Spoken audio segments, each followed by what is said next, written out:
یہ بے ساختہ اس کے لبوں سے نکلا تھا اور شاید اس کی آواز بھی بھرانے لگی تھی۔ تب ہی تو وہ اسے چونک کر دیکھنے لگا تھا۔ بمشکل تمام سمانا نے اپنے آپ کو سنبھالا۔ میں کل جواہر آپا سے ملنے جاؤں گی۔ میں آ جاؤں گا۔ وہ کسی سوچ میں گم لگ رہا تھا۔ سلمیٰ اس دوران چائے کی ٹرالی وہاں لے آئی تھی۔ آپا نے کاشف اور لائبہ سے ملنے کو تو نہیں کہا؟ اس نے نظریں چرائے چرائے پوچھا۔ نہیں، مجھ سے انہوں نے ایسا کچھ نہیں کہا۔ وہ چائے کے ہلکے ہلکے سپ لے رہا تھا۔ اشر چائے پی چکا تو اس نے سلمیٰ کو برتن لے جانے کو کہا۔ وہ جانے کے لیے اٹھ کھڑا ہوا تو سمانا اس کے ساتھ پورچ میں کھڑی اس کی کریم کلر کی گاڑی تک آئی۔ کاشف اور لائبہ کے اسکول کا مسئلہ جلدی حل کرنا ہے آپ نے۔ اس نے پھر یاد دہانی کرائی تو اس نے سر ہلایا۔ وہ گیٹ سے باہر جاتی اس کی گاڑی کو دیکھ رہی تھی۔ چوکیدار گیٹ پہ مستعد انداز میں کھڑا تھا۔ وہ مطمئن سی ہو کر مڑ آئی۔ جتنی وہ باہر سے مطمئن نظر آ رہی تھی، در حقیقت اندر سے ایسا نہیں تھا۔ ذہن سوچوں کی تپتی بھٹی بنا ہوا تھا۔ نہ جانے وہ جواہر آپا سے کیسے ملے گی، وہ اس سے کیا کہے گی، وہ کیسے ری ایکٹ کرے گی، کیا وہ نارمل رہ پائے گی؟ فی الحال وہ انہی سوالوں میں پھنسی ہوئی تھی۔ دوسرے روز اشر جب آیا تو وہ بالکل تیار تھی۔ جیل کے احاطے میں داخل ہونے کے بعد اس نے گاڑی مخصوص جگہ کھڑی کرنے کے بعد سمانا کی ہمراہی میں قدم ملا کے قاتلوں کے کمرے کی جانب بڑھ گیا۔ اس نے باہر رک کر سمانا کو اندر جانے کا اشارہ کیا تو بے بسی سے اسے دیکھ رہی تھی۔ گھر سے یہاں تک آتے ہوئے وہ مستقل ایک ذہنی تناؤ کا شکار رہی تھی۔ اشر ساتھ تھا تو اسے حوصلہ سا تھا۔ اب وہ اسے چھوڑ کر واپس ہو گیا تھا۔ اشر کی کوشش اور تعلقات کی وجہ سے یہ ملاقات قدرے آسانی سے ہو گئی تھی۔ جواہر آپا کے سامنے پہنچ کر اس کی نگاہیں جھک سی گئی۔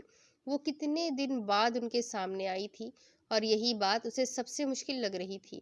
اس نے بڑے حوصلے سے نگاہیں اٹھائی تھی۔ اس کے دل کو دھکا سا لگا تھا۔ آپا کے چہرے پر زردی کھنڈی ہوئی تھی۔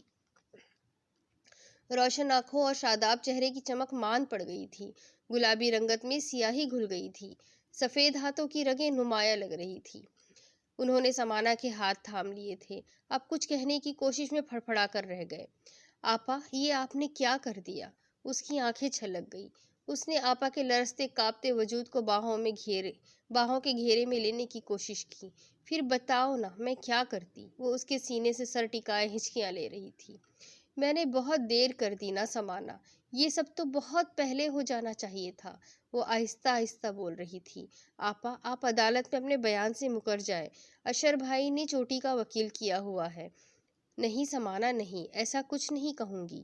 غصے سے جواہر کی آنکھیں سلگ اٹھی۔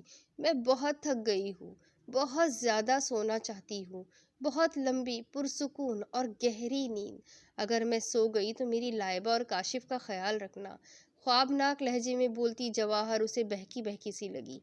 اب تم ان کا سب کچھ ہو، تمہارے سوا ان کا کوئی نہیں ہے، یہ یاد رکھنا۔ عجیب ہذیانی لہجہ تھا ان کا۔ ایک ثانیے کے لیے سمانا بھی ڈر گئی۔ جو باتیں ہم دونوں کے درمیان ہو رہی ہے، انہیں یاد رکھنا۔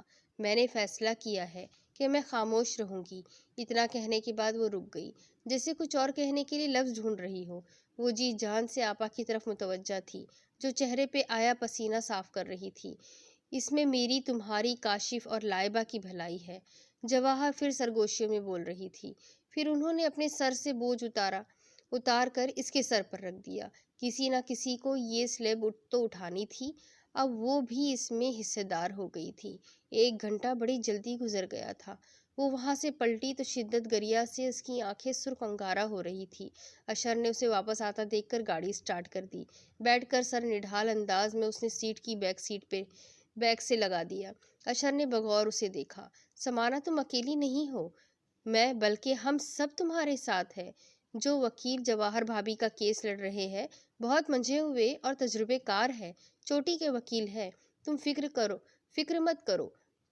رضوی صاحب کے پاس ایسے پوائنٹس ہیں جس کی وجہ سے جواہر بھابھی کو اگر سزا ہو بھی گئی تو بھی بہت کم ہوگی۔ عدالت ان سے نرمی کا سلوک کرے گی، کیونکہ میں بھابھی کے ڈاکٹر سے بھی ملا ہوں جن کے پاس وہ زیر علاج تھی۔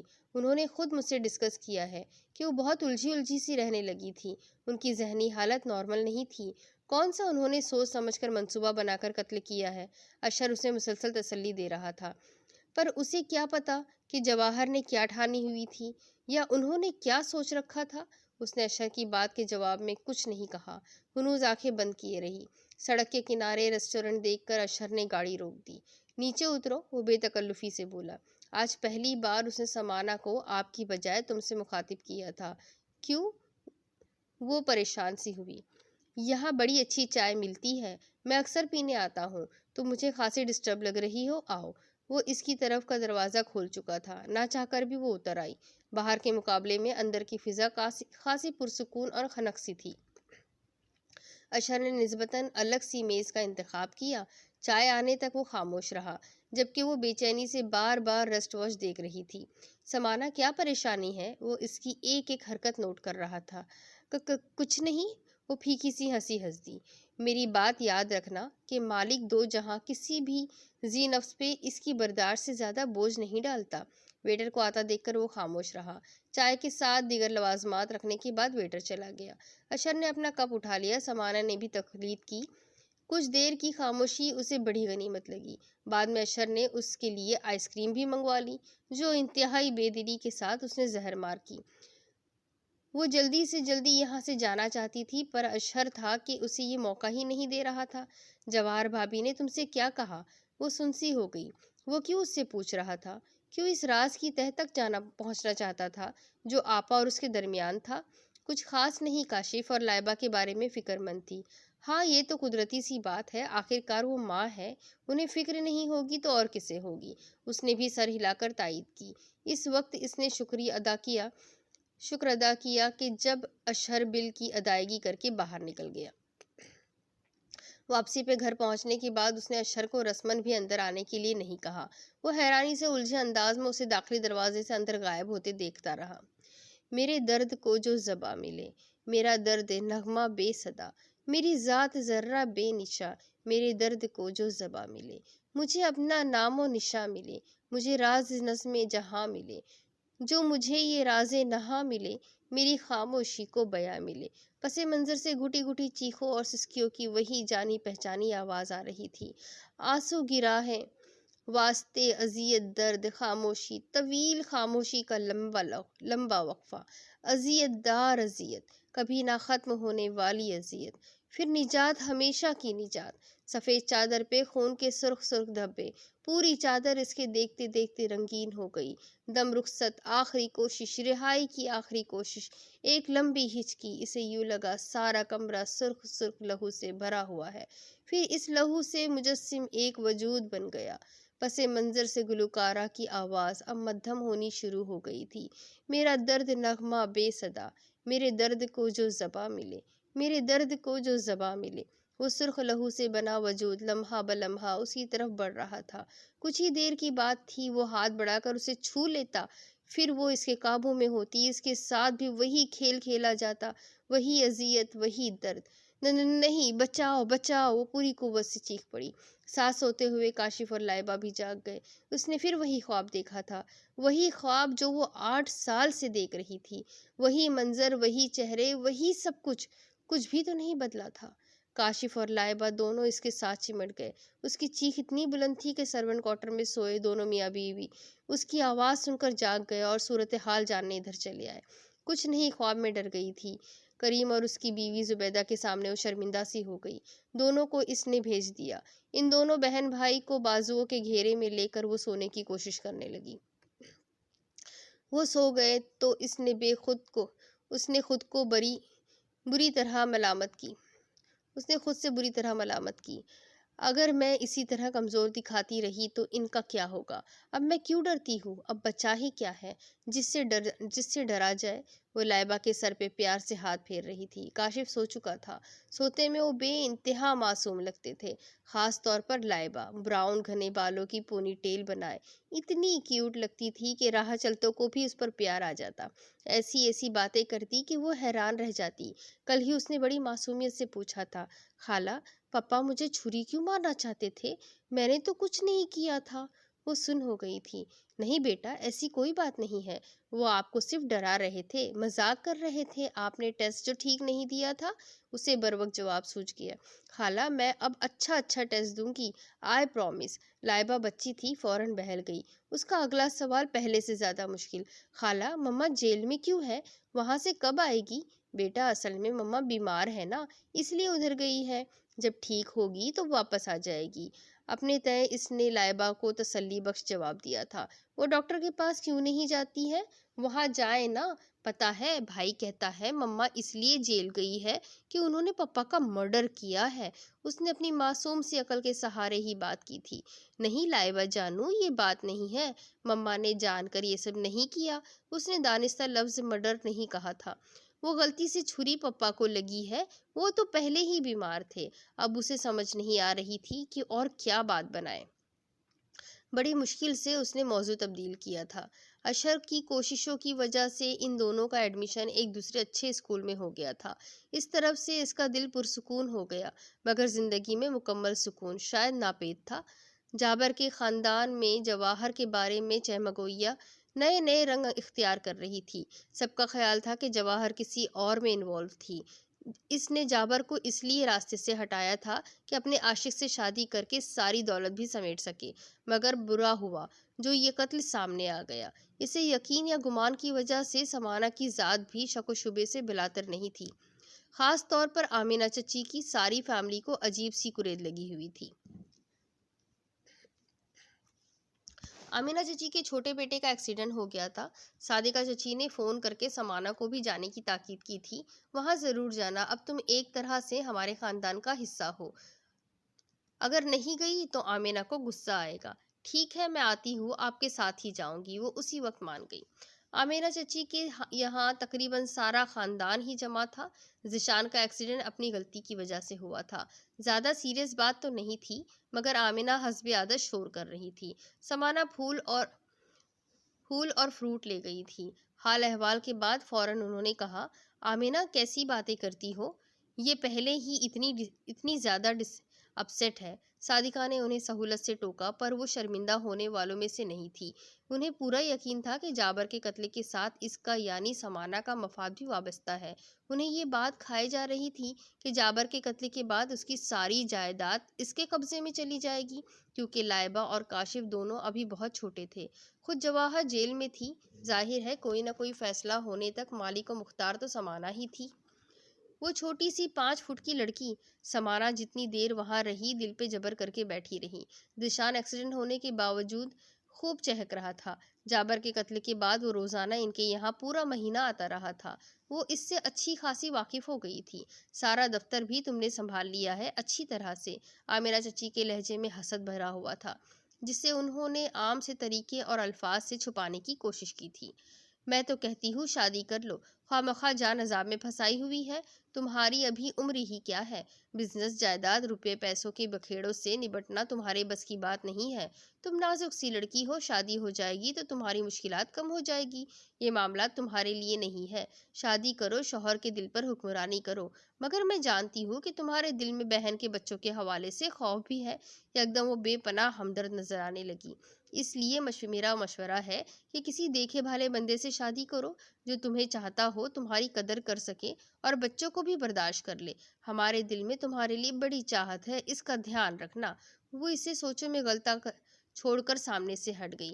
آمینہ چچی نے کھانے کا انتظام کیا ہوا تھا، نہ کہنے کے باوجود بھی انہوں نے اسے کھانا کھائے بغیر اٹھنے نہیں دیا۔ جب واپس آنے لگی تو انہوں نے پھر سے اسے یاد دہانی کرائی۔ سمانہ میری باتوں پر غور کرنا، برا مت ماننا۔ جواہر کے حوالے سے اب تم بھی ہماری اپنی ہو، دکھ دیکھا نہیں جاتا تمہارا۔ بہنوئی قتل ہو چکا ہے، بہن جیل میں ہے، اور تم کمزور سی اکیلی جان کیا کیا کرو گی؟ ہم تمہارے ساتھ ہیں۔ بلکہ ذیشان تو کہہ رہا تھا کہ اس سے تمہارا اکیلا پن اور پریشانی دیکھی نہیں جاتی۔ میرا بیٹا بڑا حساس اور ہمدرد ہے، اس لیے تمہارے بارے میں فکر مند تھا۔ مجھے بھی خوشی ہوئی کہ کسی کو تو تمہاری فکر ہے۔ وہ بے دلی سے سر ہلا کر رہ گئی۔ صادقہ چچی واپسی میں اسے اپنے یہاں لے گئی تھی۔ کافی دیر وہاں باتوں میں گزر گئی، پھر ڈرائیور اسے چھوڑ کر آیا۔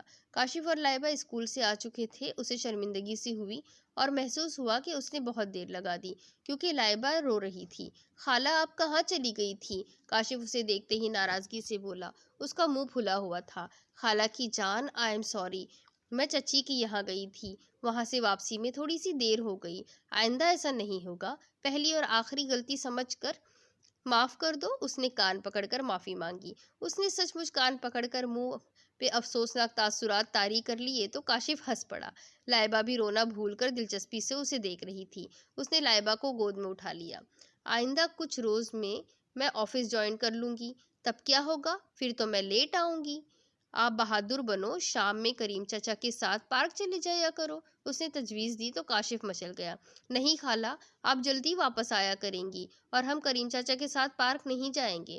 اگر جائیں گے تو صرف آپ کے ساتھ ہی جائیں گے، کیونکہ میں نے ٹی وی پلے میں دیکھا ہے، چھوٹے بچوں کو باہر کے کسی بھی بندے کے ساتھ اکیلا نہیں بھیجنا چاہیے۔ اور ہاں، بھائی یہ بھی بتایا ہے کہ کسی سے کوئی چیز بھی مما کی اجازت کے بغیر لے کر نہیں کھانی چاہیے۔ لائبہ بھی شریک گفتگو ہو گئی۔ مگر ہماری مما تو ہمارے پاس ہی نہیں ہے، کاشف اداسی سے بولا تو اس کا دل کٹ سا گیا۔ اس نے قصدن بچوں کا ذہن بٹایا۔ اچھا، اور کیا دکھایا ہے اس پلے میں؟ اس میں یہ بتایا ہے کہ جو گندے گندے انکل ہوتے ہیں وہ مٹھائی، آئس کریم، چاکلیٹ اور پیسوں کا لالچ دے کر چھوٹے بچوں کو ساتھ لے جاتے ہیں اور پھر مار دیتے ہیں۔ کاشف نے بڑے پتے کی بات کی تھی۔ ہاں بھائی، کھانے کی چیزوں میں بے ہوشی کی دوائی ہوتی ہے، اسے کھاتے ہی بندہ بے ہوش ہو جاتا ہے، اس لیے ہمیں اکیلے باہر نہیں جانا چاہیے، اور اگر گندے انکل مل جائے تو اسی وقت مما کو بتانا چاہیے اور ان سے کوئی بھی چیز لے کر نہیں کھانا چاہیے اور اپنے آپ کو ہاتھ نہیں لگانے دینا چاہیے، کیونکہ ہمارا جسم ہمارا ہے، کسی کو حق نہیں وہ اسے ہاتھ لگائے۔ کاشف اس مشہور ٹی وی پروگرام کی ہو بہو نقل اتار رہا تھا۔ سمانا یکٹک اسے دیکھے جا رہی تھی۔ وہ کتنی بڑی بڑی باتیں کر رہا تھا۔ وہ پھر سے سوچوں کے گرداب میں ابھرنے اور ڈوبنے لگی۔ ذہن کاشف کے جملے پہ اٹک گیا تھا۔ ہمارا جسم ہمارا ہے، کسی کو حق نہیں کہ اسے ہاتھ لگائے۔ یہاں جسم پہ کیا موقف، روح تک اذیت سے بھری ہوئی تھی۔ وہ عجیب سے لہجے میں اپنے آپ سے بولی۔ شکر تھا کہ کاشف اور لائبہ اپنی باتوں میں مگن تھے، ورنہ شاید اس جملے کا مطلب پوچھ بیٹھتے۔ پھر وہ کیسے اس کی وضاحت کر پاتی؟ شاید وہ کبھی بھی تشریح نہ کر پاتی۔ ایک 6 سال کی بچی کے ساتھ زیادتی کا کیس اس کے پاس آیا تھا۔ بچی کا تعلق ٹھیک ٹھاک معزز گھرانے سے تھا، اس لیے یہ کیس تھانے تک پہنچا تھا، ورنہ اگر کوئی روایتوں کا مارا گھر ہوتا تو بات وہیں دبا دی جاتی اور کسی کو کانوں کان خبر نہ ہو پاتی۔ اشر پوری جان فشانی سے کام کر رہا تھا تاکہ ملزم کو سزا دلوائی جا سکے۔ زیادتی کا مرتکب ایک 16 سال کا لڑکا تھا۔ بچی کے گھر وہ ملازم تھا۔ سارے گھر والے شادی کی ایک تقریب میں گئے ہوئے تھے۔ بچی ملازم کے ساتھ اکیلی تھی۔ بتایا گیا کہ چونکہ اس کی طبیعت خراب تھی اس لیے ماں اسے ساتھ لیے بغیر چلی گئی تھی۔ اشر اس وکیل پہ بھننا گیا تھا اور کہتے کہتے وہ مشکل رکا، آپ بھی نہ جاتی، بچی کے ساتھ رہتی۔ ملازم کا بیان تھا کہ اس کی بچی پہ مجرمانہ حملے کا کوئی بھی ارادہ نہیں تھا۔ وہ ٹی وی پروگرام دیکھ کر گھر والوں کی واپسی کا انتظار کر رہا تھا تاکہ جب گھر والے واپس آئے تو وہ فوراً گیٹ کھول سکے۔ کیبل پر ایک بےہودہ فلم چل رہی تھی، وہ دیکھ کر اس کا دماغ الٹ گیا اور وہ جذبات میں اندھا ہو کر بچی کے کمرے میں گھس گیا۔ وہ اپنے مذموم شیطانی مقاصد کی تکمیل میں کافی حد تک کامیاب ہو چکا تھا جب مالکوں میں سے ایک اچانک واپس آ گیا۔ اب اس کے پاس بھاگنے کا وقت نہیں تھا، کیونکہ تھوڑی دیر میں باقی سب گھر والے بھی واپس آ چکے تھے۔ بچی بے ہوش تھی، اس کی حالت کافی سنگین تھی۔ بچی کے باپ کا ارادہ تو اسے جان سے مارنے کا تھا، مگر گھر والوں نے پولیس کو فون کر دیا۔ پھر بھی تھانے آنے سے پہلے تک ملازم کی ٹھیک ٹھاک مزاج پرسی ہو چکی تھی۔ وہ شدید زخمی حالت میں تھا۔ مقدمہ زیر سماعت تھا۔ انویسٹیگیشن آفیسر کی حیثیت سے اشر بھی عدالت میں پیش ہوا تھا۔ بچی تاحال ہاسپٹل میں تھی۔ وہ اسے دیکھنے گیا تو اس پہ نظر پڑتے ہی وہ ہذیانی انداز میں چیخنے لگی تھی۔ اشر کے دل پہ بوجھ سا آ پڑا۔ وہ سخت تعصب میں گھرا ہوا تھا۔ اس کی ماں نے جو ساتھ ہی تھی بتایا کہ ہر مرد کو دیکھتے ہی اس کی یہی حالت ہوتی ہے، حتیٰ کہ اپنے باپ کو دیکھ کر بھی حواسوں میں نہیں رہتی۔ وہ اندازہ کر سکتا تھا کہ اس بچی کا مستقبل کیسا ہوگا۔ شاید وہ تمام عمر مردوں سے نفرت میں گزار دیتی۔ اب بہت مشکل تھا اعتبار کرنا۔ کمسن بچوں سے زیادتی سے متعلق کچھ لکھنے کا خیال غیر ارادی طور پر اس کے ذہن میں آیا تھا۔ اس نے جو سوچا، خیالات پہ عمل کرنے کا دل چاہنے لگا۔ اس سلسلے میں 10 سال کا ریکارڈ بھی اس کے سامنے تھا۔ ساری فائلز کو غور سے دیکھنا اور ضروری پوائنٹس نوٹ کرنے کا مرحلہ باقی رہ گیا تھا۔ جواہر کے کیس کی 4 پیشیاں ہو چکی تھی، مگر کوئی خاص پیش رفت نہیں ہوئی تھی، کیونکہ جواہر نے اس معاملے میں زبان نہ کھولنے کی قسم کھائی ہوئی تھی۔ وہ وکیل کے ساتھ بھی خاص تعاون نہیں کر رہی تھی۔ اشر بہت پریشان سا سمانا کے پاس آیا۔ ادھر ادھر کی رسمی باتوں میں وقت ضائع کرنے کے بجائے اس نے براہ راست ان دونوں کی ہونے والی ملاقات کی تفصیل جاننی چاہی، تو سمانا دامن بچانے لگی۔ اس میں عافیت تھی۔ وہ مجھے لائبہ اور کاشف کا خیال رکھنے کو کہہ رہی تھی۔ وہ میز کا کونا ناخنوں سے کھرچنے میں مگن نظر آنے لگی۔ سمانا آپ بھی کچھ چھپا رہی ہے۔ وہ آپ کا طرز انتخاب استعمال کرنے پہ اتر آیا تھا، جو اس کی ناراضگی کا ثبوت تھا۔ بھلا میں نے کیا چھپانا ہے؟ جو بات ہوئی بتا دی۔ اس نے رخ موڑ لیا تھا۔ وہ ٹھنڈی سانس لے کر رہ گیا۔ پھر بھابھی نے کیوں قتل کیا؟ جس طرح انہوں نے چھری سے پے در پے وار کیے ہیں، پوسٹ مارٹم کی رپورٹ بتا رہی ہے کہ پوری طاقت صرف کی گئی ہے۔ زخموں کی صورت بتاتی ہے کہ وہ شدید نفرت کا رد عمل ہے۔ میرے لیے حیرت کا باعث ہے، کیونکہ بھابھی نے عدالت میں بیان دیا ہے کہ انہیں نہیں پتا اس وقت وہ کیا کر رہی ہے۔ سمانا اسے دیکھ کر رہ گئی۔ اگر مجھے ساری بات پتا ہو تو کیس کا رخ موڑا جا سکتا ہے، بھابھی کو لمبی سزا سے بچایا جا سکتا ہے۔ ایک ملال نے سمانا کو جکڑنا شروع کر دیا تھا۔ وہ اسے کیسے بتاتی؟ آپا سزا سے ہی تو بچنا نہیں چاہتی تھی، اس لیے تو انہوں نے زبان بند رکھی تھی۔ انہوں نے اسے بھی اپنے ساتھ ایک ایسے راز میں شریک کر لیا تھا جس کا بوجھ اٹھانا اس کے لیے ابھی سے ناقابل برداشت ہونا شروع ہو گیا تھا۔ بھلا وہ کیسے حفاظت کر سکے گی؟ کیسے بوجھ سہ پائے گی؟ اشر کے سامنے زیادہ دیر بیٹھنا اب اسے ممکن نہیں لگ رہا تھا، اس لیے طبیعت کی خرابی کا بہانہ کر کے وہ وہاں سے اٹھ آئی۔ وہ حیرت و تعصب سے دروازے کو دیکھنے لگا جہاں سے وہ گزر کر ابھی گئی تھی۔ عجیب گورکھ دھندا تھا۔ اسے سمجھ نہیں آ رہی تھی کہ کہاں سے ڈور سلجھائی جا سکے۔ چھوٹی بی بی ذیشان صاحب آئے ہیں۔ اگلے دن کریم کی بیوی اسے بتا کر اب سوالیہ نگاہوں سے دیکھ رہی تھی کہ وہ اب اس سے کیا جواب چاہتی ہے۔ اچھا بٹھا انہیں، میں آتی ہوں۔ اس نے بستر سے اتر کر چپل پہنی، شانوں پہ دوپٹہ درست کیا۔ اس دوران وہ سوچ رہی تھی کہ ذیشان کیوں آیا ہے۔ جابر کی موت کے بعد سب کے ساتھ وہ آتا رہتا تھا، اس کے بعد وہ آج آیا تھا۔ اس کا سوچنا فطری سا تھا۔ وہ ڈرائنگ روم میں آئی تو ذیشان صوفے سے اٹھ کھڑا ہوا۔ اس نے سلام کر کے رسماً سب کی خیریت پوچھی۔ چائے پینے کے دوران اس نے بتایا، امی آپ کو یاد کر رہی ہے، کہہ رہی تھی آپ کو ساتھ لے کر آؤں۔ آج تو میں نہیں آ سکتی، کاشف کے ایگزامز ہو رہے ہیں۔ اس نے سہولت سے انکار کر دیا تو وہ مایوس سا ہو گیا۔ کچھ دیر بیٹھنے کے بعد وہ چلا گیا۔ آمینہ چچی جانے کیوں اس پہ مہربان ہو رہی تھی، اس کی سمجھ سے بلاتر تھا۔ آمینہ چچی نے صادقہ چچی سے سمانا کے بارے میں بات کی تھی۔ وہ اسے ذیشان کی دلہن بنانا چاہتی تھی۔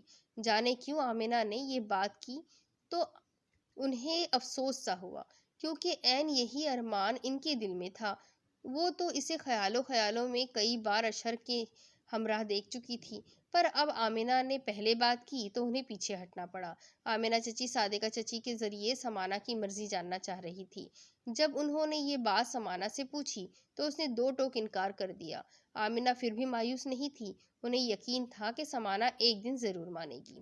جواہر کا نام خطرناک قیدیوں کی فہرست میں درج تھا، اس لیے اسے الگ تھلگ رکھا گیا تھا۔